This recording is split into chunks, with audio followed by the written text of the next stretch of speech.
হযরতে বেলাল আযান দিচ্ছিলেন, যখন আশহাদু আন্না মুহাম্মাদার রাসূলুল্লাহ বললেন, আবু বকর সিদ্দিক চোখে চুমুন দিয়ে, মুখে চুমুন দিয়ে বিরুদ্ধে আঙ্গুল চোখে মাসা করলেন, দুইবার মাসা করলেন।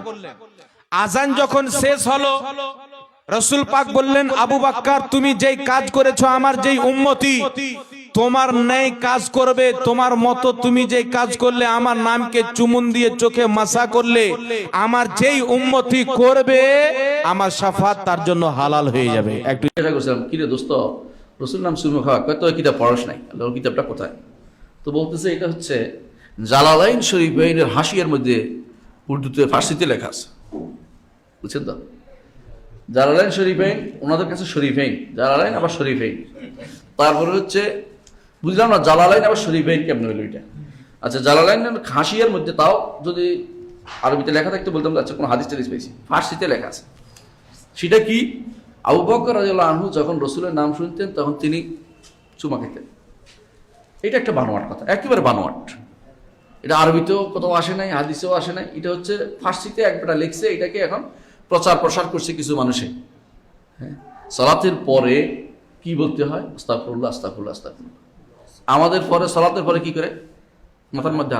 মাথার মধ্যে হাত দিতে আপনার কাছে কি? মাথায় হাত দিলে কি জন্য? আপনি কি কিছু হারাই হচ্ছেন নাকি, হতবাক হচ্ছেন না, কি জন্য মাথায় হাত দিচ্ছেন? আপনার সালাতের পরে আস্তাগফিরুল্লাহ আস্তাগফিরুল্লাহ 3 বার বলেন, তারপরে আল্লাহুম্মা আনতাস সালাম মিনকাস সালাম বলেন, তারপরে সুবহানাল্লাহ আলহামদুলিল্লাহ বলেন, আল্লাহু আকবার, দোয়াগুলি পড়েন, অনেকগুলো দোয়া আছে। এটা বাদ দিয়ে আপনি মাথায় হাত দিয়ে ইয়া কাউই বলতেছেন, কে শিখিয়ে দিল আপনাকে এটা? এটা হচ্ছে বানোয়ারদের দলিল, আর কোনো দলিল না। এটা কোনো কোরআন হাদিসের দলিল না, বানোয়ারদের কথা এগুলি কোনোদিন নেওয়া যাবে না ভাই, এগুলি আমল করা যাবে না। আমল হচ্ছে কোরআন সুন্নাহ। আলহামদুলিল্লাহ আমাদের ছোট বই আছে সালাত জেনে বুঝতে পড়ুন, ওখানে বোধহয় আপনি এগুলি পেয়ে যাবেন, অথবা হিসনুল মুসলিম পেয়ে যাবেন, কি আমলগুলো রসুল করতেন।